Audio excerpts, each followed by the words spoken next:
अस्सलाम वालेकुम दोस्तों, अपनी नेक्स्ट वीडियो के साथ मैं हूं मनसब अली। आपको वेलकम करता हूं अपनी इस वीडियो में और अपने चैनल में। आज आप लोगों के साथ इंट्रोडक्शन कराऊंगा अपने बहुत ही अच्छे दोस्त का। मोहम्मद शहजाद साहब मेरे साथ बैठे हैं। ये अपना एक ज़िंदगी का काफ़ी इंटरेस्टिंग वाक़या आप लोगों के साथ शेयर करेंगे। इस वाक़े को सुने और नसीहत करें, लेकिन प्लीज़ इस वाक़े को सुनने के बाद ये मत सोचिएगा कि तमाम लोग एक जैसे होते हैं। कुछ लोग ऐसे होते हैं जो कि तमाम को एक जैसा बनाने की कोशिश करते हैं, लेकिन तमाम कम्युनिटी, तमाम लोग एक जैसे नहीं होते। इस वीडियो का मकसद ये नहीं है कि आप किसी की मदद करने से कतराएं या ना करें, इसका कतई ये मकसद नहीं है। सिर्फ ये है कि थोड़ी सी बी केयरफुल हो कि बहुत ज़्यादा इत्मीनान करने की ज़रूरत नहीं है। थोड़ी सी तस्दीक, थोड़ी सी तहकीक के बाद लोगों की मदद करें। तो चलते शहजाद साहब की तरफ। ये अपना ज़िंदगी का एक इंटरेस्टिंग और अजीब वाक़या हम लोगों के साथ शेयर करेंगे। अस्सलाम वालेकुम शहजाद जी। वालेकुम सलाम जी। और सब क्या हाल चाल है? ठीक है। हाँ जी, शुक्र अल्लाह का। आप ज़रा शेयर करें कि क्या हुआ था आपके साथ और सारा सिलसिला जो आपने। जी मनसब भाई, ये बात है तकरीबन जब मैं स्पेन में नया आया था और काम के सिलसिले में बार्सिलोना में आकर रिहाइश पसीर हुआ। हाँ जी। उसके बाद कुछ काम की सूरत हाल ऐसी थी तो काम तो यहाँ पे मिल ही नहीं था, क्योंकि मेरे पास यहाँ पे इमिग्रेशन नहीं थी, पेपर्स नहीं थे, इलीगल था। तो ऐसी सिचुएशन में मुझे यहाँ पड़ गया मैड्रिड। किसी दोस्त ने कॉल की मुझे कि भाई आप इधर आ जाए, यहाँ पे काम बेहतर है। तो आगे मेरे साथ मैं आपको हेल्प करता हूँ, तो यहाँ पे अच्छे हालात हो आप आ जाए। मैंने प्लान किया और उसके बाद चला गया मैड्रिड। तो इत्तेफाक से ऐसा हुआ कि जब मैं मैड्रिड बस स्टैंड पे उतरा हूँ ना, तो एक आदमी से मेरी मुलाकात हो गई। अच्छा। उसके हाथ में बैग था जिसके ऊपर टैग लगे हुए थे कि बाकी वो कहीं बाहर से आया है, कुछ ऐसा सिलसिला हो गया, एयरपोर्ट वगैरह की होंगे बल ऐसे ही। तो मुझे कहते जी अस्सलाम वालेकुम। वालेकुम सलाम। बात हुई तो कहता भाई मुझे शर्म तो बहुत आ रही है, लेकिन मैं माजरत चाहता हूँ कि मैं इस वक्त मजबूर हूँ।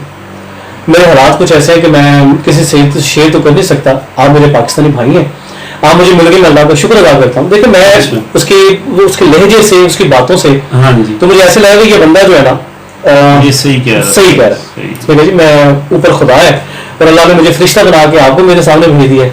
अच्छा। तो मेरे साथ ऐसे हुआ कि मैं जब आया हूँ एयरपोर्ट से बस स्टैंड पे, वो मुझे बता रहा है अच्छा कि जब मैं आया हूँ एयरपोर्ट पे पहुंचा हूँ, एयरपोर्ट से बस स्टैंड पे पहुंचा हूँ बार्सिलोना जाने के लिए, तो मुझे एक मोरक्की जो मराकश का लड़का मिल गया। हाँ जी।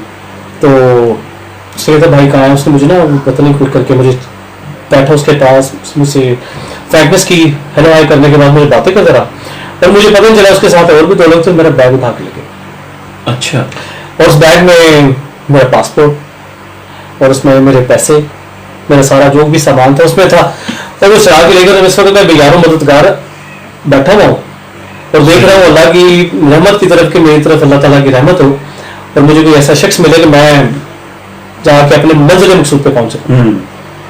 तो आप भाई मुझे मिल गए। तो मैं जात का ये हूँ, चौधरी हूँ, या जो भी उसने मुझे बातें सुनाई और कलमे पढ़ना शुरू कर दिए, ला इलाहा इल्लल्लाह दिस एंड दैट। मुझे बड़ा दुख हुआ उसकी सारी कहानी सुन के। मैंने कहा यार अल्लाह ताला किसी को भी ऐसी मुश्किल में नहीं डाले। तो मैं भी नया था, खास कर पुरानी बात है, तो मेरे पास भी पैसे इतने नहीं थे, क्योंकि जब बता इलीगल होता है उसके पास पैसे भी नहीं होते, तो वो अपनी सर्वाइविंग के लिए कोशिश कर रहा था कि मैं काम के लिए जाऊँ। और मेरे पास किराया था सिर्फ जाने का मैड्रिड और वापस आने का, कि जब मैं था काम वहाँ पे होता ही नहीं होता, शायद मुझे फिर वापस आना पड़ेगा उसके बाद। जब मैं वापस आया हूँ, आने की जब मैं पहुंचा तो मैंने उसके पास, मैंने कहा ठीक है यार आप इतनी बात कर रहे हो तो मैं क्या कर सकता हूँ, वैसे तो मेरे पास ऐसा नहीं है कि मैं आपकी हेल्प कर सकूँ। तो जी आप कहते हैं भाई मेरी आप मदद कर दें, आप मुझे अपना अकाउंट नंबर दे दें, तो मैं आपको शाम को आपको पैसे, या कल मॉर्निंग अपनी मंजिल पे पहुंच के ना मैं आपको पैसे वापस कर दूंगा। सही। तो जाहिर मुसलमान हूँ और इंसान भी हूँ, मैंने कहा यार चलो अल्लाह मालिक है। तो मैंने उस पर भरोसा करके मैंने उसको पैसे दे दिए, अपनी वापसी का किराया। अब मेरे पास वापसी का किराया नहीं था। आपके पास नहीं था? मेरे पास नहीं था, क्योंकि जो मेरे पास था मैंने उसको दे दिया। तो मैंने कहा किसी की मदद करो, अल्लाह मेरी मदद करेगा, कोई बात नहीं। तो जब मैंने उसको दे दिया तो मैं पहुंच गया अपनी मंजिल पे, और वहां पे काम का मेरा सिलसिला नहीं बन सका। अब एक दो दिन के बाद मेरी वापसी की तैयारी हुई कि चलो यार वापस अपनी सिटी में जाता हूँ। तो वापसी का इंतज़ार, जाने का और उस बंदे की कॉल का इंतज़ार, मैं उसको कॉल कर रहा हूँ, उसका फोन बन जा रहा है, अपना अकाउंट चेक कर रहा हूँ, पैसे भी नहीं है। तो मैं परेशान हो गया। अब किसी से तो कह नहीं सकता था, मैं अल्लाह से दुआ की, अल्लाह तो रहम कर, मैं तो ये आपने मदद की, सही बात, किसी की मदद की है तो उसने कलमा पढ़ा, अल्लाह का नाम लिया, तो मैं तो चलो, लेकिन तू मालिक है, जो भी होगा बेहतर ही होगा। तो आखिर ये हुआ कि जब मैंने अपने जिस दोस्त ने मुझे बुलाया, उसने प्लान किया, उसने कहा शहजाद भाई, मैंने कहा यार काम कोई तो हालात यहाँ पे नहीं, मुझे वापस आना चाहिए, मैं कल मॉर्निंग वापस चला जाऊंगा। तो बात तो बता दी मैंने उसको जाने की, लेकिन अल्लाह की कुदरत, तो शाम को मुझे मिला, वो कहता है कि भाई ये आपकी टिकट है और कल आप जो है ना इस टाइम की टिकट मिली, आप चले जाइएगा। तो मैंने कहा यार ये तुमने तो कल उसकी टिकट भी लेके आए। कहते ब्रदर यार आप पहली दफा मेरे पास आए हो मैड्रिड में, तो आप मेरे मेहमान हो, तो कैसे हो सकता है कि मैं आपको इस तरह से जाने दूं। तो मैंने आपकी मदद की जो आपने, तो मैं बड़ा हैरान हुआ और अल्लाह की मैंने शुक्र अदा किया कि अल्लाह तेरा लाख लाख शुक्र है कि तो किस किस तरह से रास्ते निकालते हैं इंसान के लिए। बात नीयत पे होती है। तो हमने तो किसी की मदद की और उसने मुझे वापसी के लिए लंच वंच तैयार करके मुझे दे दिया रास्ते में, क्योंकि रास्ता थोड़ा लंबा था, बस पे आने के लिए 9-10 घंटे लग जाते हैं।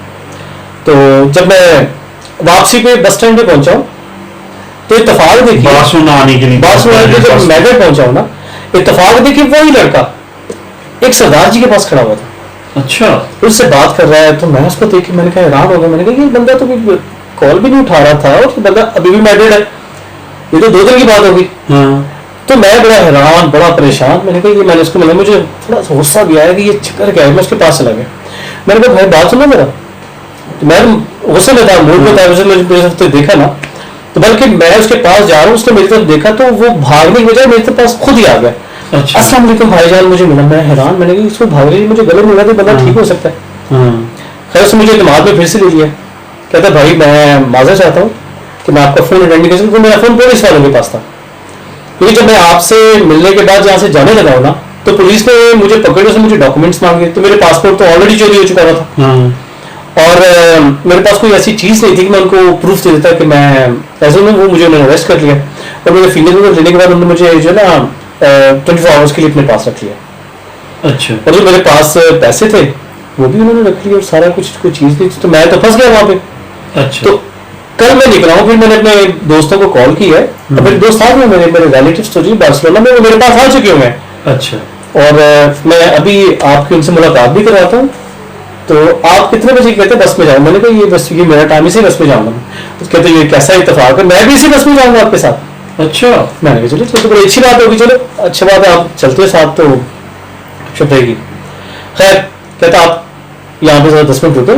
तो मैं जब उसको देखा तो एक सरदार जी के साथ बातें कर रहा था, तो सरदार जी से बातें करके मुझसे मिलने के बाद वो अपने कजन्स को लेने के लिए चला गया जो उसको लेने के लिए आए थे।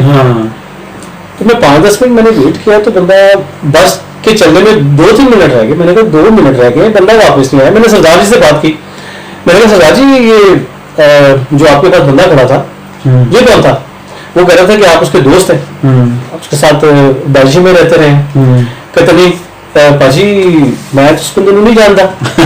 मैं क्यों जी? कहते तो मैंने कह रहा इसकी हेल्प कर दो मेरी। तो मैं बड़ा हैरान हुआ और मैं उसको जो खून के आंसू पी के रह गया ना, मुझे गुस्सा आ रहा था कि मैं उसको ना उसको पकड़ के उसका इतना मारूं, उसको मैं खुद अरेस्ट करवा दूं पुलिस के बाद में, कि ये ऐसे लोग हैं कि जो चलो झूठ बोलो लेकिन खुदा और कुरान और कलमे की बात करके तो किसी को आप फरेबी ला के तो कितनी गलत बात है। यही मसला है। ये वाकया आज का ऐसा है कि इस बात को 13-14 साल गुजर चुके हैं।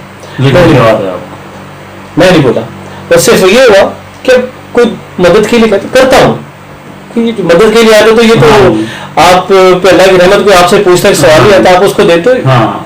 लेकिन ये है कि एक दफा चीजों से तमाम हो जाता है। लोग जब कुरान की और यही मसला है ना, ये ऐसे लोग जो ये तमाम जो जरूरतमंद होते हैं उन पे से भी इतमाद और एतबार उठा देते हैं। यही सबसे बड़ा अलमिया है जो ऐसे वाकयात पेश आते हैं।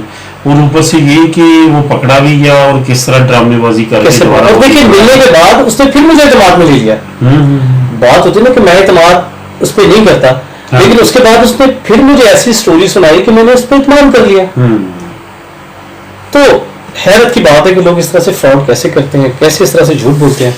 यही मकसद था जी आप लोगों के साथ ये वाकया शेयर करने का कि केयरफुल हो के ज़रा थोड़ा सा देख के हमें जो है ऐसे ज़रूरतमंदों की मदद करनी चाहिए और देखना चाहिए कि वाकई ज़रूरतमंद हैं।